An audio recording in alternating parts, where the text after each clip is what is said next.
Bonjour à tous. Je vous fais une petite vidéo sous forme tutoriel pour donner les clés de la méthodologie pour avoir une bonne note à l'étude de cas. Donc, en effet, pour avoir une bonne note à l'étude de cas, il va falloir appliquer la méthodologie avec précision. Et la seconde chose, c'est bien évidemment, il va falloir connaître votre cours. Si vous réunissez ces deux éléments-là, vous allez forcément avoir une bonne note à cette étude de cas de digitalisation qui est coefficient 2. OK? Donc là, dans ce sujet, on est sur le sujet de 2022 qui porte sur l'artisan glacier, le maître artisan glacier, pardon, fort. OK. Et donc, ce sujet vous permet de balayer les notions sur l'activité et comment optimiser l'activité du e-commerce, OK, au travers de questions. Donc, le premier dossier sera sur 17 points. OK. Ensuite, vous avez un deuxième dossier qui porte sur dynamiser la présence digitale de l'entreprise. Donc là, on va voir que ça va porter plutôt sur les réseaux sociaux. OK. Donc ce deuxième dossier sera sur 13 points. Et enfin, vous aurez tout sujet se termine par une réflexion commerciale structurée qui est sur 10 points. Donc on est sur un total de 40 points. En sachant que dans le dossier 1 et le dossier 2, vous allez devoir répondre à des questions et faire des calculs relatifs aux différents indicateurs clés de performance ou KPI qui sont au programme. OK? Ça, c'est le premier point. Deuxième point, donc pour appliquer la méthodologie, première chose à faire, c'est se mettre dans le bon état d'esprit. Et le bon état d'esprit à avoir est le suivant. Vous travaillez pour l'entreprise Fort Maître Artisan Glacier et vous allez devoir rendre des comptes à cette entreprise-là, c'est-à-dire que votre étude de cas doit être un document professionnel qui doit être exploitable par le directeur de cette entreprise. Et donc, du coup, votre présentation va grandement jouer. Ce qu'on attend de vous, c'est une présentation professionnelle, claire et précise. Et donc, il faudra bien structurer vos réponses avec des tirets à chaque fois que vous émettez des raisonnements. Donc, on va le faire ensemble, vous allez voir. C'est très facile à faire. Et il faudra également présenter vos résultats sous forme de tableau pour que le patron de l'entreprise puisse exploiter correctement les informations que vous donnez dans votre étude de cas. Vous, vous doutez bien qu'un patron d'entreprise, lui, il ne veut pas avoir une copie double à rallonge. Ce qu'il veut, c'est avoir directement l'information, qu'elle soit claire, précise et limpide. Et donc, du coup, ça fait de vous de vrais techniciens supérieurs. Voilà pour cette petite introduction. Allons-y. Maintenant, on va rentrer dans le vif du sujet. Donc, du coup, on va aller regarder un petit peu ce qui se passe au niveau du premier dossier qui, comme je vous l'ai dit, est sur 17 points. Donc, on descend. OK. Et avant d'aller sur le premier dossier, la chose qui est super importante, il faudra, bien évidemment, quand vous allez faire le sujet, avoir un stabilo. Et il va falloir venir stabiloter toutes les informations qui vous paraissent importantes en matière d'offres et en matière d'arguments commerciaux. Donc là, par exemple, regardez, ben, on voit que ce monsieur-là, sur son site internet, OK, dans son entreprise, il vend des glaces et il a trois gammes, les crèmes glacées, les sorbets sucrés et les crèmes salées. Donc ça, c'est quelque chose qu'on pourra faire apparaître sur le site internet, par exemple. Donc ça, c'est important de le savoir. Vous allez également avoir des informations sur avec qui il travaille, comment il veut développer son business, etc., etc. Donc c'est ici, vous avez des informations sur la cible de cette entreprise-là. OK, est-ce qu'il fait du B2C, du B2B, etc. Ça, c'est hyper important pour argumenter vos réponses. Et enfin, ici, on voit qu'il est présent sur différents réseaux sociaux. OK, ça, c'est important. Et on voit quelque chose également d'important qui nous servira dans le sujet, vous allez voir, c'est qu'il offre la livraison dès 65 euros d'achat. Et on verra que ça a son importance. OK? Donc maintenant, nous allons descendre sur le sujet et on va aller passer directement à la méthodologie. Donc la première question, regardez, analyser la page d'accueil du site web de Philippe Fort et conclure. Donc ce qu'il faut bien retenir, c'est quand on vous demande d'analyser un document, donc là en l'occurrence c'est une page d'accueil, on va aller regarder l'annexe, il faudra toujours identifier les forces et les faiblesses. Ça marche? Et quand on vous demande de conclure, il va falloir émettre des recommandations pour venir gommer les faiblesses que vous avez identifiées dans votre analyse. Ça, c'est la première chose. Donc, maintenant, sur cette question-là, qui est analyser la page d'accueil du site web de Philippe Fort, la présentation est importante et il faut la présenter sous la forme d'un tableau. Donc, regardez, je vais vous montrer. Donc, là, on a une très bonne présentation. Pourquoi? Parce que regardez, on a les éléments qui composent la page du site internet, la page d'accueil du site internet, qui est l'entête, le corps de page et le pied de page. Et donc, si je reviens ici sur mon annexe, eh ben, on voit qu'on a bien l'entête, le corps de page et ensuite le pied de page. OK? Donc, on a bien les trois parties. Ça, c'est important que ces trois parties-là, dans votre tableau, soient bien stipulées. Et ensuite, vous allez rechercher les points forts et les points faibles de l'entête, du corps de page et du pied de page. Donc, pour faire ça, moi, je vous ai préparé une fiche de révision. C'est la fiche de révision du chapitre 14. À l'intérieur, vous allez retrouver tous les éléments importants. OK? Donc, regardez, je vous l'ai mis là. Contenu recommandé sur la page d'accueil. Je vous ai mis les éléments qu'il faut qu'on retrouve dans l'entête, les éléments qu'il faut qu'on retrouve dans le corps de page et les éléments qu'il faut qu'on retrouve dans le pied de page. Donc ça, il faut que vous l'appreniez, que vous le connaissiez. Et donc, quand l'élément est présent, vous allez pouvoir remplir que c'est une force ou un point fort. Et quand l'élément est absent, vous allez pouvoir dire que c'est une faiblesse. Ça marche et vous allez faire ça pour l'entête, le corps de page et le pied de page. OK? Là, je ne rentre pas dans les détails, je vous donne la méthodologie. OK? Attention, une chose importante que je vous ai déjà dit en cours, c'est la suivante. C'est que dans la fiche de révision, je vous ai mis pour la page d'accueil et je vous ai également mis pour, pour la fiche produit. Donc, c'est important également de réviser la fiche produit parce que c'est une question qui peut tomber. On peut vous dire, au lieu d'analyser une page d'accueil, d'analyser une fiche produit. Vous allez voir que c'est à peu près la même chose, en sachant que l'entête, le header et le footer ne changent pas par rapport à la page d'accueil, car l'entête et le pied de page sont les deux parties communes de toutes les pages de votre site Internet. Donc, ça sera le même sur une page d'accueil que sur une fiche produit. Voilà par rapport à ça. Donc, là, on voit qu'il y a des éléments. Donc, rapidement, si je vous donne un exemple, là, on pourrait dire qu'au niveau de l'entête, ils n'ont pas mis de carrousel pour mettre en avant, par exemple, les offres et les promotions et afin de dynamiser le site Internet. Donc, ça, vous allez le mettre dans les faiblesses. OK. On peut constater également, donc, au niveau, donc ça, c'est pour l'entête. Je vous donne un exemple, hein. Pour le corps de page, eh ben, on peut constater que la méthode AIDA n'est pas respectée. OK. Et donc, ça sera dans les faiblesses, etc., etc. Donc, ça, je vous laisse bien vous mettre sur cette fiche de révision, l'apprendre. Donc, vous avez toutes les forces. Et comme ça, tout ce qui n'est pas présent, c'est une faiblesse. Voilà par rapport à ça. Donc là, on voit bien qu'au niveau de la présentation, c'est clair, c'est sous forme de tableau avec les trois parties. Vous pouvez rajouter une colonne design. OK, la colonne navigation, c'est pas obligatoire. Par contre, la colonne design, c'est pas mal. Donc, s'il faudra se rappeler pour la colonne design, c'est savoir si la charte graphique a bien été utilisée et à bon escient. C'est-à-dire que si, par exemple, vous êtes sur des produits bio, vous allez plutôt utiliser des couleurs vertes. OK. Et puis, il faudra également préciser si le design est simple et épuré. Donc voilà, si vous voyez que le design est simple et épuré et que la charte graphique est respectée, c'est dans les forces. Et si vous voyez que ces éléments-là ne sont pas respectés, vous le mettrez dans la case faiblesse. Dernière chose, il faudra bien vérifier quand vous lisez le contexte, ou c'est quand on vous donne les informations sur l'entreprise, est-ce qu'on stipule que le site est responsive design ou pas? Responsive design, ça veut dire est-ce que le site s'adapte à tous les écrans? Est-ce qu'il est autant agréable à utiliser sur smartphone que sur ordinateur que sur tablette? Si c'est le cas, vous mettrez que c'est une force. Et si ce n'est pas le cas, vous mettrez que c'est une faiblesse. Si jamais ce n'est pas stipulé, vous n'en parlez pas. OK? Voilà. Donc là, ensuite, ce qui va se passer, ensuite, c'est la conclusion. Pour la conclusion, ici, on voit que dans le sujet, c'est pas très bien présenté. Moi, la conclusion, ce que je veux, c'est que vous fassiez des recommandations avec des tirets pour venir optimiser les points faibles. OK? Donc, par exemple, ce qu'on pourrait dire, donc ça, je vous l'ai donné en cours, on constate que le menu, il est peu attirant et qu'il est mal structuré en points faibles. Donc, une recommandation que vous pouvez faire, c'est que, afin de respecter la règle des trois clics et de proposer une bonne expérience utilisateur, je recommande à l'entreprise Philippe Faure d'optimiser son menu, OK, en regroupant toutes les pages qui parlent de la même thématique ou du même sujet sous le même onglet. Point. Imaginons que vous faites une deuxième recommandation. Vous sautez une ligne, vous mettez un tiret, et vous allez dire, par exemple, je recommande également à Philippe Faure de structurer le texte de sa page d'accueil avec la méthode AIDA. Attention, intérêt, désir, appel à l'action.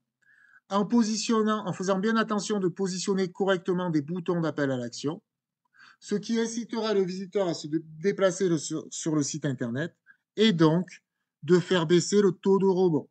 Voilà.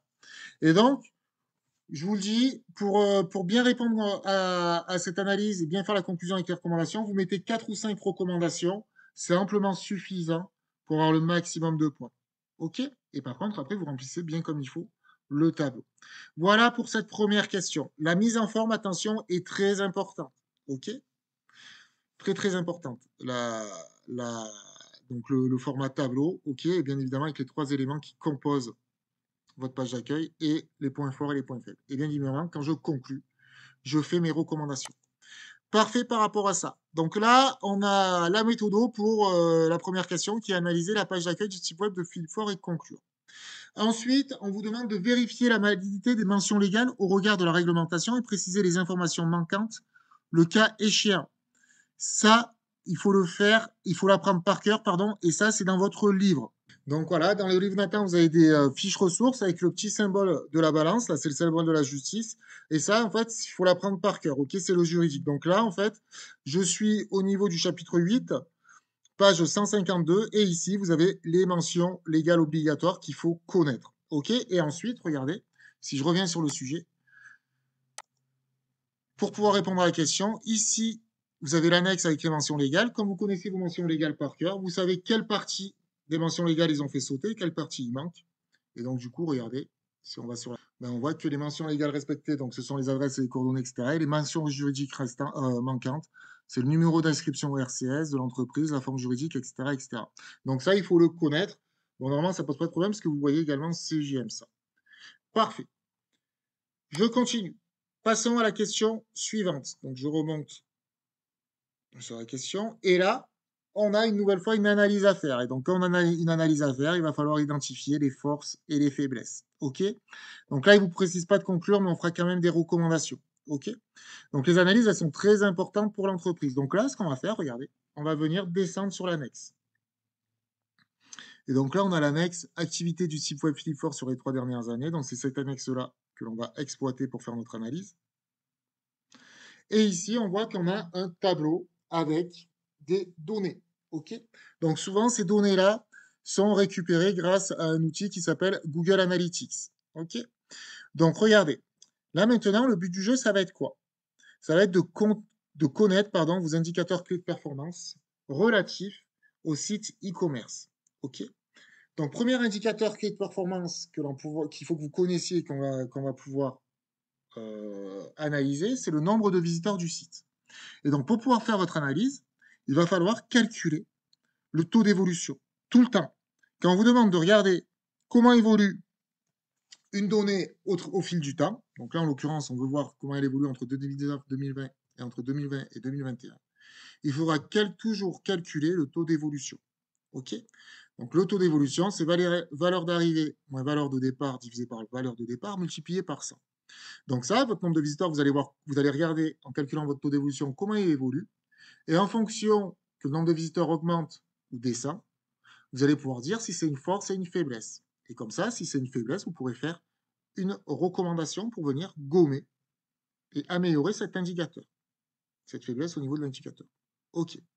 Ensuite, si je passe à la deuxième ligne, et après je vous ai préparé un corrigé de toute façon. Si je passe à la deuxième ligne, on voit que la deuxième ligne nous donne l'information sur qui consulte une page produit. Et donc, grâce à ça, nous allons pouvoir calculer le taux de rebond. La formule du taux de rebond, elle est très simple, c'est le nombre de personnes ayant visité qu'une seule page divisé par le nombre total de visiteurs, multiplié par 100. Et donc, pour le taux de rebond, ce qu'il va falloir faire, la petite subtilité, c'est quoi? C'est que on considère que toutes les personnes qui ne sont pas allées sur une page produit ont quitté le site en n'ayant visité qu'une seule page. Donc, vous allez faire 1000, tout le nombre de visiteurs total, moins les personnes qui ont consulté une page produit 500, divisé par le nombre de visiteurs. Donc, vous faites 500 divisé par 1000 et ça va vous donner 50%. OK? Là, je fais un petit débrief et après, on voit ensemble les calculs bien comme il faut. Et donc, du coup, vous allez calculer pour cette ligne-là, vous allez calculer le taux de rebond pour 2019, vous allez calculer le taux de rebond pour 2020, vous allez calculer le taux de rebond pour 2021. Et ensuite, une fois que vous avez votre taux de rebond, vous allez pouvoir calculer les taux d'évolution entre 2019 et 2020 de votre taux de rebond et les taux d'évolution entre 2020 et 2021 de votre taux de rebond.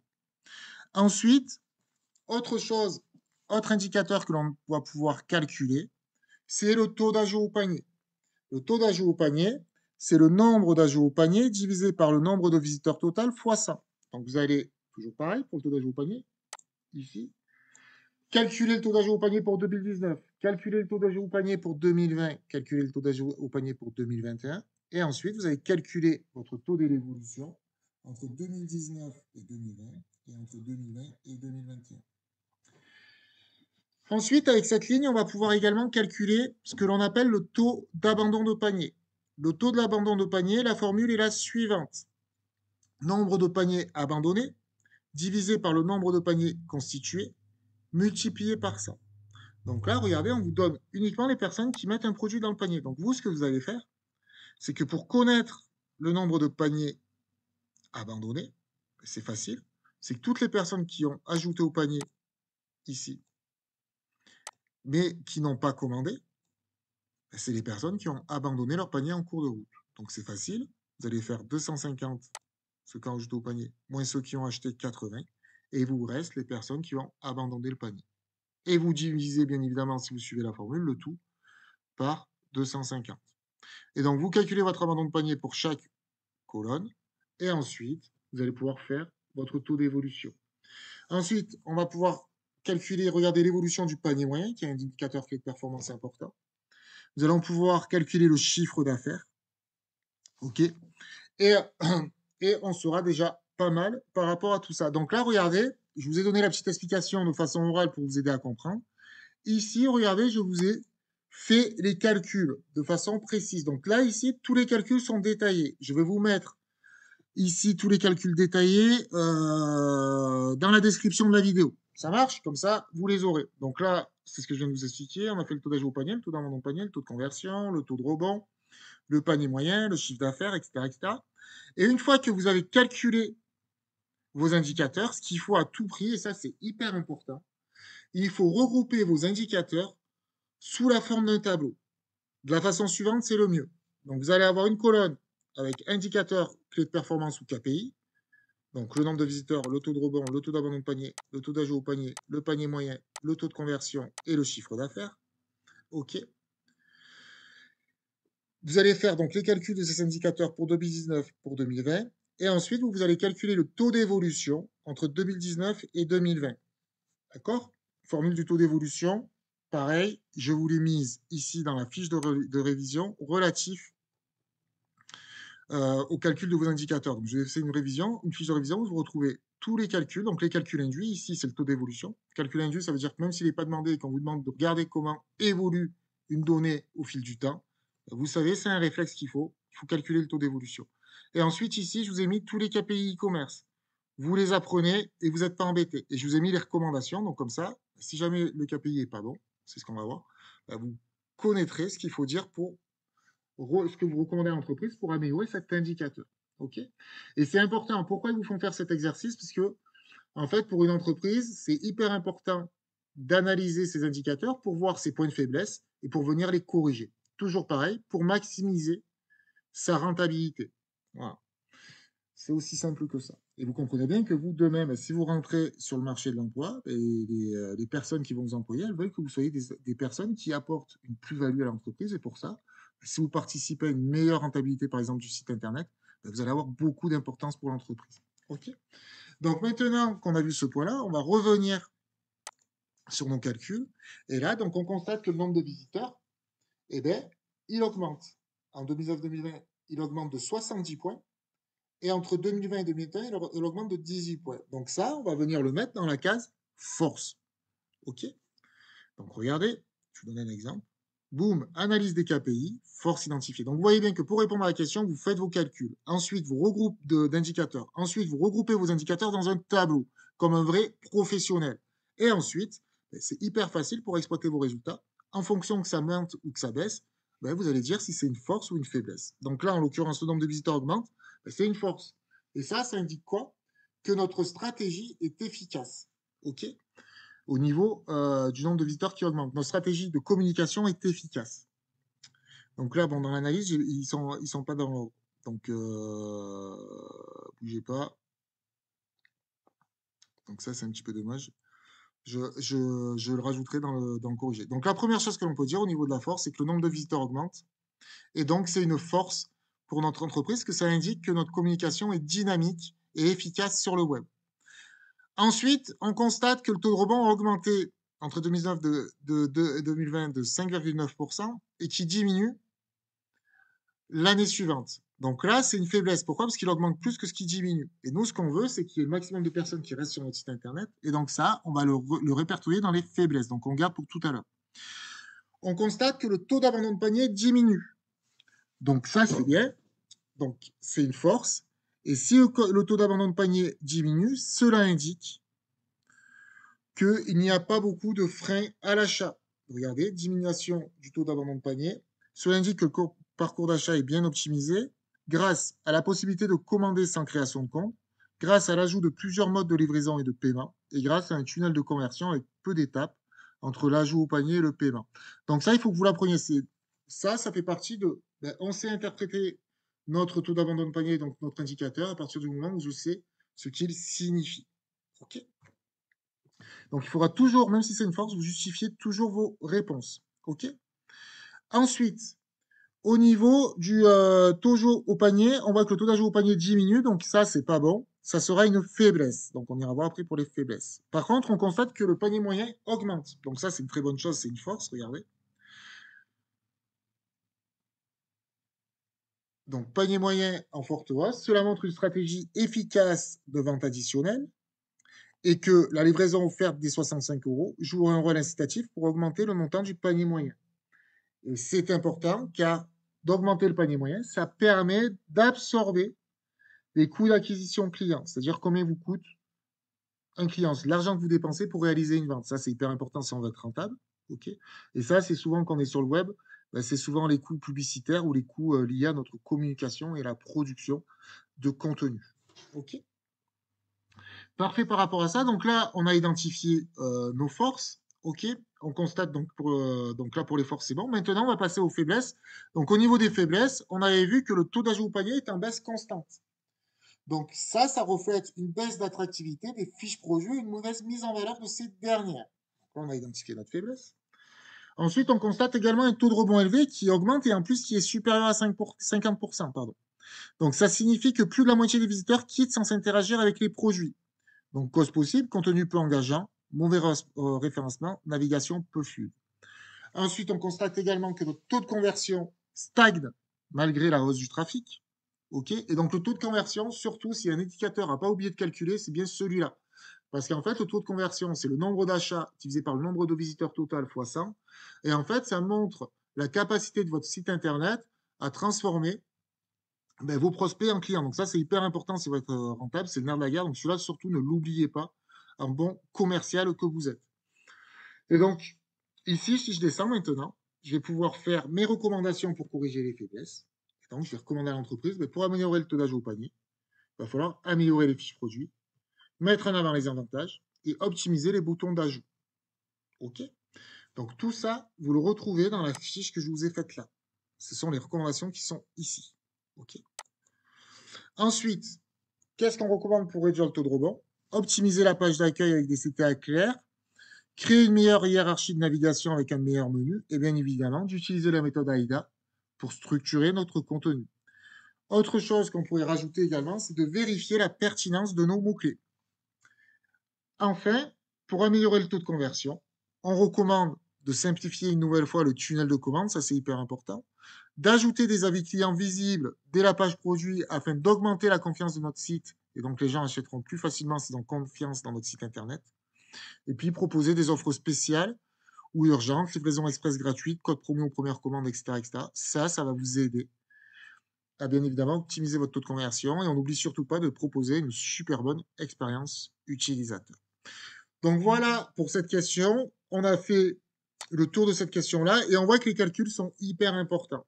Et moi, j'assiste à toutes les réunions académiques et ils veulent vraiment que vous détaillez les calculs de cette façon-là. Donc, dans un premier temps, je fais un petit rappel. On analyse nos indicateurs clés de performance. Donc, pour faire l'analyse, ce qu'on va faire, c'est qu'on va faire un tableau où on va calculer nos indicateurs clés de performance et on va calculer leur taux d'évolution pour voir comment ils évoluent au fil du temps.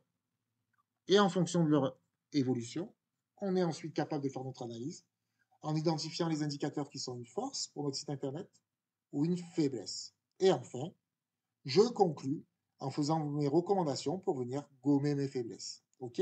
Et c'est hyper important, vous avez vu dans le corrigé. Dans le corrigé, c'est hyper important de mettre toujours des tirets quand vous faites vos recommandations. OK? Et quand vous faites vos forces aussi et vos faiblesses. C'est hyper important la présentation. Il faut que ce soit clair. Il faut que le patron de l'entreprise, là, ben, il arrive facilement à analyser ses résultats. Il a son tableau de KPI, il a l'analyse avec les forces et les faiblesses, on a bien le taux d'évolution pour voir comment les indicateurs évoluent. Donc là, vous montrez à votre correcteur que vous êtes des commerciaux qui sont prêts à rentrer sur le marché de l'emploi pour ceux qui ont envie, quoi, que vous êtes des gens efficaces et dynamiques commercialement parlant. Voilà, j'en ai fini avec cette question. Nous allons passer à la suite. Donc, pour passer à la suite, nous allons revenir sur le sujet. OK. Et donc là, on a fini notre premier dossier, et donc qui est sur 17 points. Donc le conseil toujours aussi pardon, que je donne, c'est de mettre 1 heure pour faire ce premier dossier. Okay. Il faut vous donner 1 heure de temps. Donc, quand vous entraînez, ben, faites vos calculs, etc. Il faut mettre 1 heure, pas plus, pour arriver à finir le sujet dans les temps. Celui-là, il faudra mettre également 1 heure, donc on va le faire ensemble. OK. Et enfin, comme ça vous fait 45 minutes pour la réflexion commerciale structurelle. Et donc vous avez 2h45, il vous restera un quart d'heure pour vous relire. C'est parfait. Donc là, deuxième question, s'apporter sur les réseaux sociaux, présenter les intérêts pour l'entreprise Philippe Fort, d'être présente sur les réseaux sociaux actuels, Facebook, Twitter et LinkedIn. Donc là, regardez, si je retourne sur mon corrigé, ici, ben là, ils ont fait un petit tableau pour montrer l'intérêt de Facebook pour l'entreprise Philippe Fort. Donc ça permet de toucher un large public, mais surtout, ça va permettre, grâce à Facebook, à Philippe Fort de toucher son persona et sa cible. OK. Donc là, ils vous le mettent, hein, c'est une cible. OK. Donc ça, il faut l'apprendre. Donc ça, je vous laisserai le lire. Bon, voilà, et ça, c'est des choses qu'il faut connaître sur les réseaux sociaux. Ensuite, Twitter, ben, il faut dire ben, que ça permet également d'élargir la cible. Ça permet de toucher les leaders d'opinion et les prescripteurs. OK. On verra par la suite que c'est peut-être pas, quand on vend des glaces et qu'on a un artisan, c'est peut-être pas le réseau social le plus adapté. Twitter, ça permet également de relayer facilement l'information et l'actualité. OK. Donc on sait que maintenant, Twitter, c'est plus Twitter, ça s'appelle X. Mais le principe reste le même. Et bien évidemment, il travaille également sur LinkedIn, réseau professionnel B2B. Ça permet de générer des listes qualifiées et de toucher les décideurs ou les décisionnaires dans l'entreprise. Quand vous voulez développer un business en B2B, quand vous rentrez en contact avec une entreprise, vous avez intérêt de dialoguer plutôt avec la personne qui prend les décisions d'acheter ou pas votre produit pour son entreprise. Et donc on verra, on a vu que quand on a lu l'introduction et ben que, comment s'appelle, Philippe Fort avait envie de développer sa clientèle professionnelle par le biais des chambres d'hôtes, etc., etc. Donc voilà par rapport à ça, là, rien de bien compliqué par rapport à cette question-là. OK. Ensuite, la question suivante. Mesurer l'engagement de l'audience sur Facebook et Twitter en fonction du taux d'engagement moyen et des objectifs de l'entreprise. Faire des préconisations, concernant les réseaux sociaux à maintenir, à abandonner et à investir. Donc, première chose à faire, on vous demande de mesurer l'engagement. Pour mesurer l'engagement sur les réseaux sociaux, il y a une formule à connaître, c'est le taux d'engagement. Donc, le taux d'engagement, je vous l'ai mis dans la fiche de révision. Donc là, au niveau de la fiche de révision des indicateurs, vous descendez jusqu'aux réseaux sociaux, et là, je vous ai mis la formule du taux d'engagement. Interaction totale, divisé par portée ou impression ou couverture ou vue. Tout ça, ce sont des synonymes. OK. Donc, nombre d'impressions, couverture, portée ou vue, ce sont des synonymes. Donc, en fait, en gros, on additionne les interactions. Donc, les interactions, ça va être les commentaires, les likes, les partages, s'il y a des abonnements par rapport au post. Divisé par le nombre de vues, multiplié par ça. Et ça vous donne votre taux d'engagement. Au plus le taux d'engagement est élevé, au plus ça veut dire que votre contenu plaît à votre audience. Par contre, ce qu'il faut regarder quand on calcule un taux d'engagement, c'est toujours de savoir la tonalité des interactions. Parce que si vous avez un très fort taux d'engagement, mais que toutes les interactions sont négatives, à ce moment-là, vous êtes en bas de dos. Bon, là, ce n'est pas le cas dans ce sujet-là. Mais voilà, je vous tenais à apporter la petite précision par rapport à ça. Et donc là, on va vous demander de faire un calcul. Donc regardez, ici, ça se passe ici. Donc si je reviens sur le sujet, je vais descendre au niveau de l'annexe.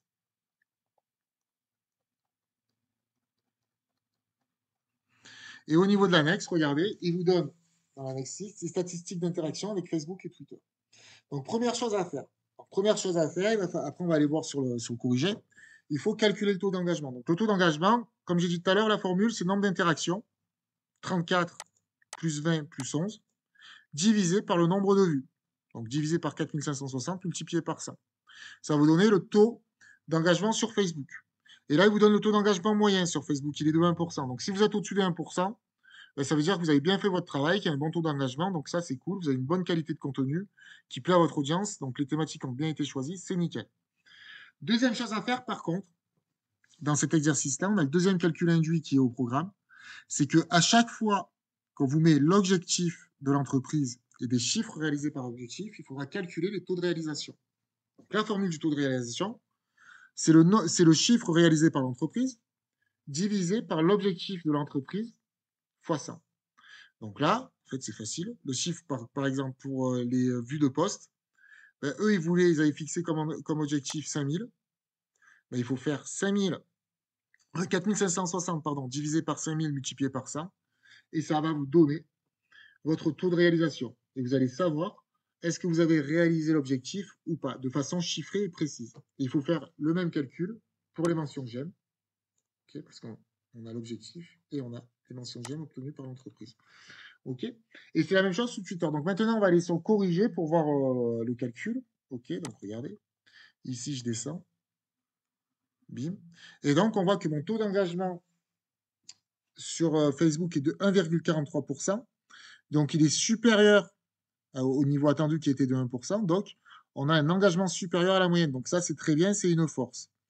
Ensuite, sur Twitter, quand on faisait sur le calcul sur Twitter, on obtient un taux d'engagement de 0,77. Donc, si je reviens sur le sujet, ici, pour Twitter, ben, c'est facile. On a fait 5 plus 4 plus 2, divisé par le nombre de vues, 1420 fois 100.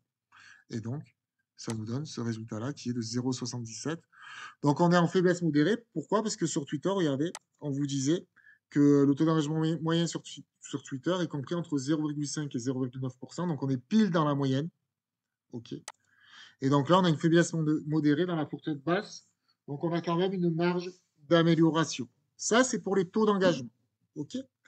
Ensuite, maintenant, on va calculer les taux de réalisation. Regardez, sur Facebook, l'objectif vu de l'entreprise, c'est 5000. Ce que vous avez réalisé en termes de chiffres, c'est 4560. Donc, pour faire le taux de réalisation, c'est facile.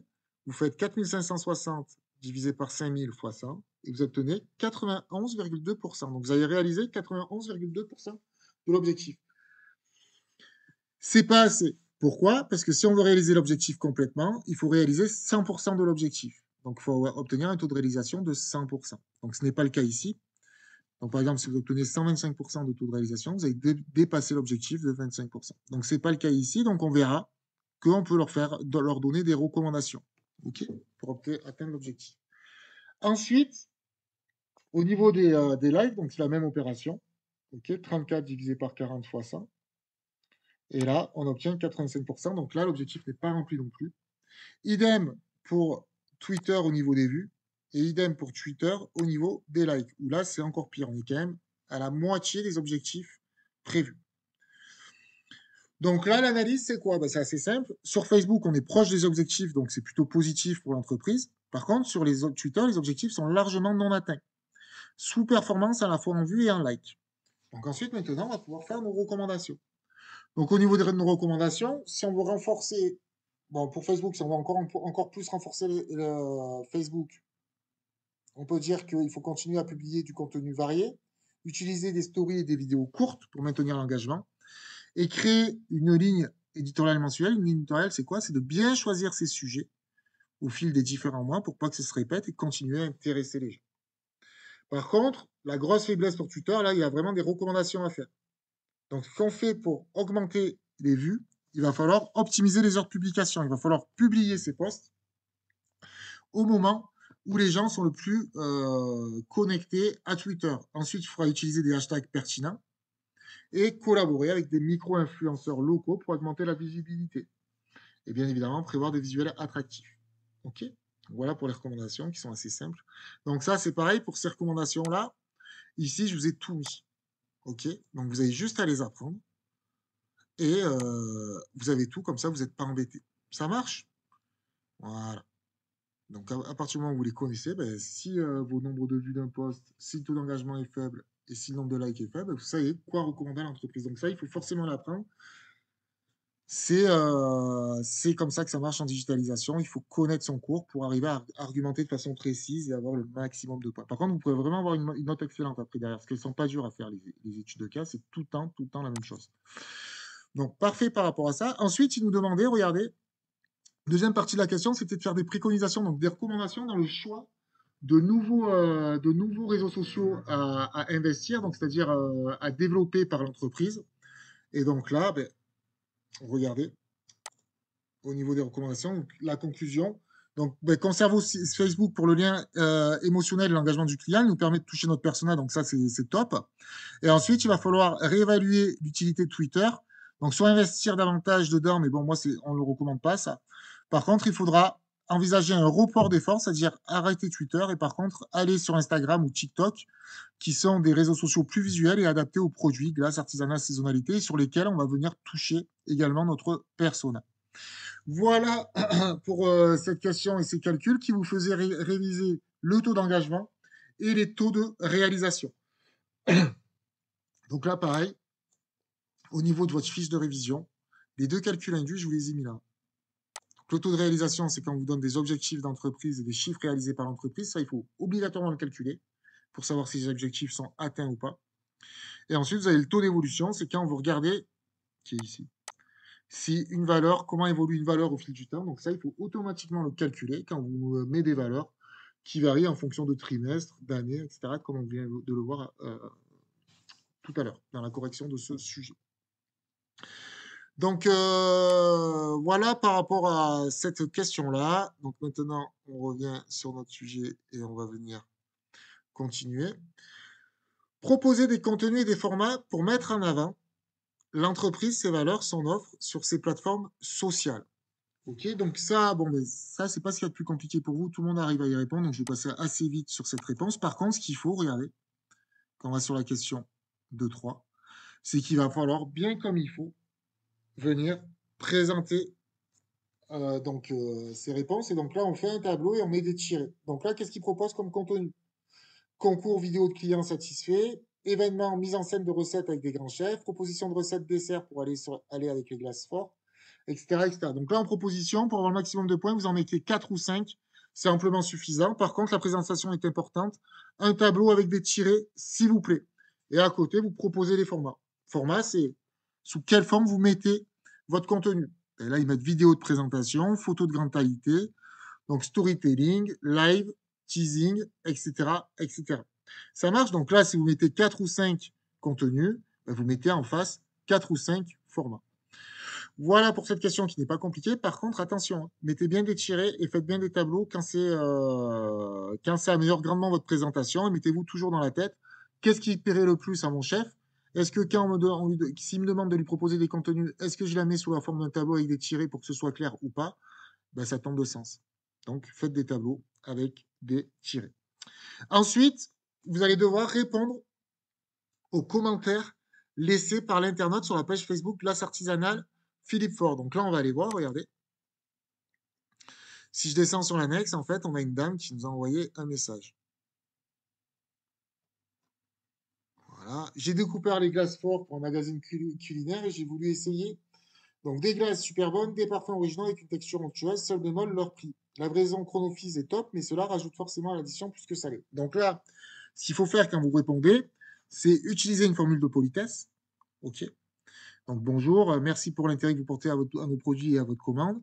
Ensuite, vous allez justifier le prix en disant que vos prix, vos glaces sont un petit peu plus élevés. Pourquoi? Parce que vous utilisez de la crème de qualité pour réaliser vos crèmes glacées avec des petits producteurs, que vous utilisez également des produits nobles pour les parfums avec des fruits frais, etc., etc. Et que également que c'est des produits artisanaux qui sont faits dans le plus grand respect des recettes traditionnelles des crèmes glacées en France, par exemple. Et ensuite, le dernier argument qu'il ne faut pas oublier, qui était au niveau du contexte, donc de l'intro, là, du sujet, c'est que regardez, elle parle que la livraison elle est trop chère. Et vous, regardez, si vous avez bien stabilité et bien lu votre sujet, ici, vous avez un argument important. bah, c'est que la livraison, elle est offerte à partir de 65 € d'achat. Donc ça, dans la réponse, il faut le mettre. OK? Donc là, la dame, vous allez lui dire, pour conclure, bah, que maintenant que vous avez goûté à nos produits, pour alléger l'addition et que vous êtes satisfaite, bah, vous pouvez les commander en plus grande quantité car nous offrons la livraison à partir de 65 €. Mais vous n'oubliez pas la formule de politesse à la fin. Merci encore pour votre commande et pour votre retour. N'hésitez pas à nous recontacter si besoin. Bonne journée. Voilà. OK.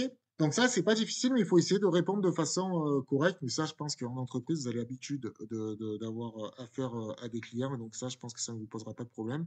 Seul truc qu'il faut bien savoir, c'est de bien regarder dans le contexte du sujet. Est-ce qu'il n'y a pas des arguments qui permettent d'apporter une meilleure réponse? Voilà. Comme on vient de le faire avec la livraison offerte.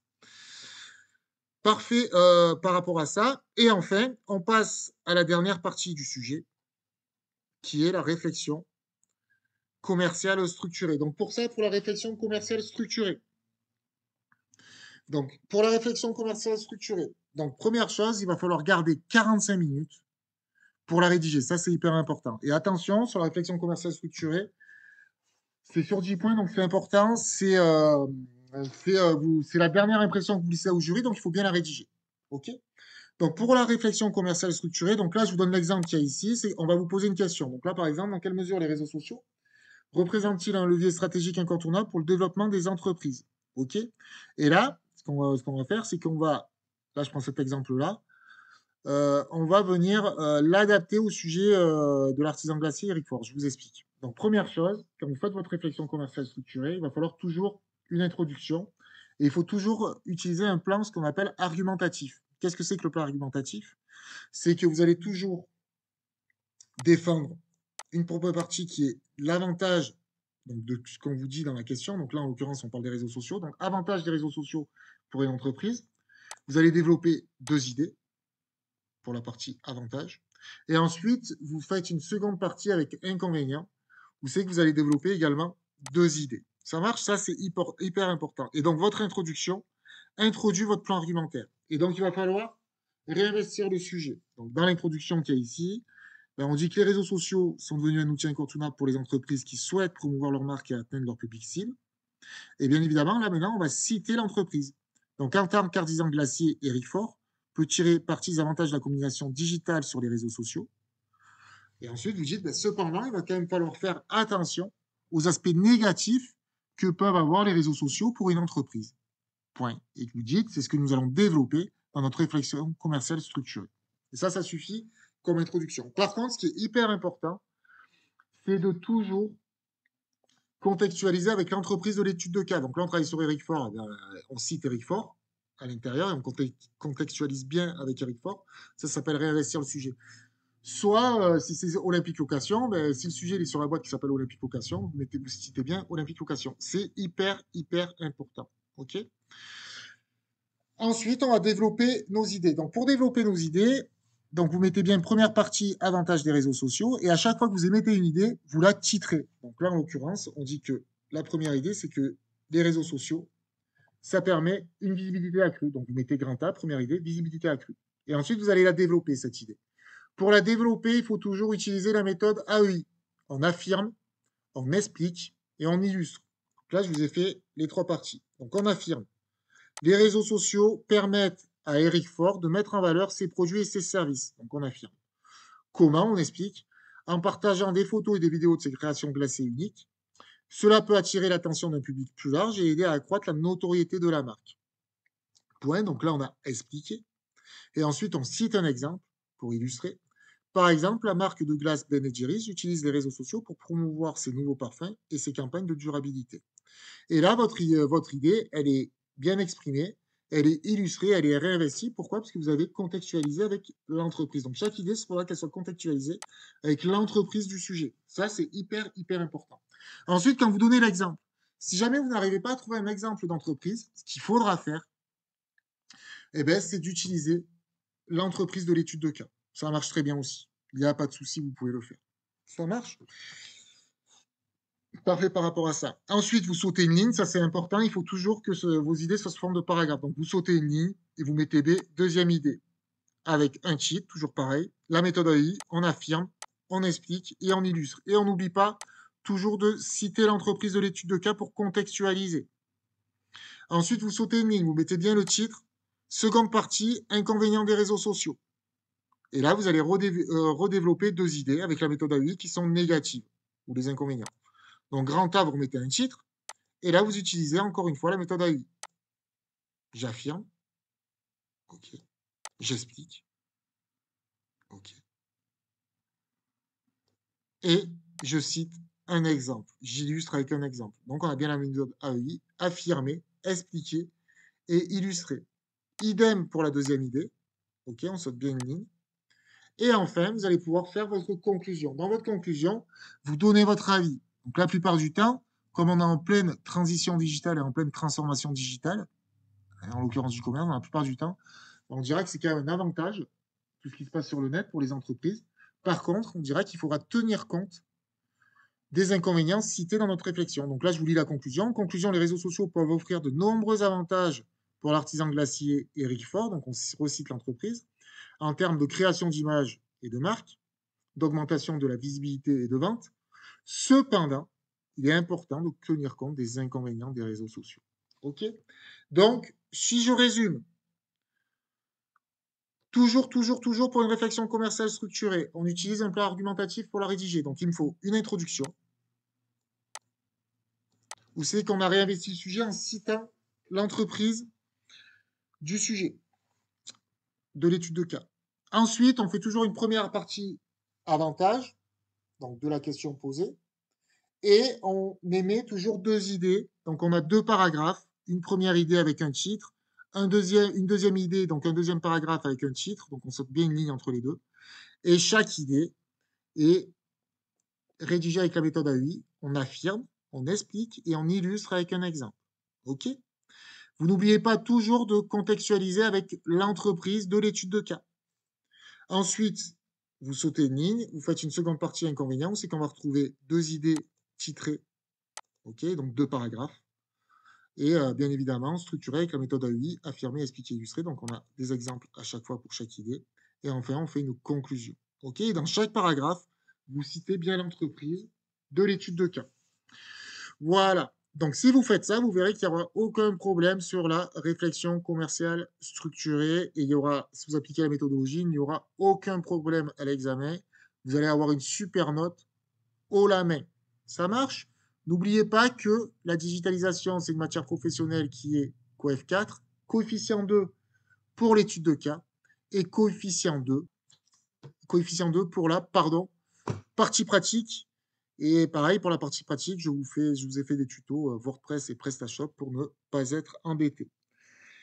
Dernière chose, pour conclure, n'oubliez pas que la méthodologie et la présentation de vos copies est autant importante que le fond de vos copies. Si vous voulez avoir une note excellente, il faut une super mise en forme, avec des tableaux, des tirés, quand vous pouvez le faire, qui s'adresse directement au directeur de l'entreprise, un document professionnel exploitable par l'entreprise, avec des connaissances de cours, une bonne sémantique, c'est-à-dire que vous mettez bien sur le sens de mots, vous utilisez les bons mots au bon moment. Et là, vous avez une super note. Allez, à bientôt. Là, maintenant, je vais vous faire une autre tuto méthodo là, pour un autre sujet qui ne portera pas sur ces notions de cours. À bientôt. Au revoir.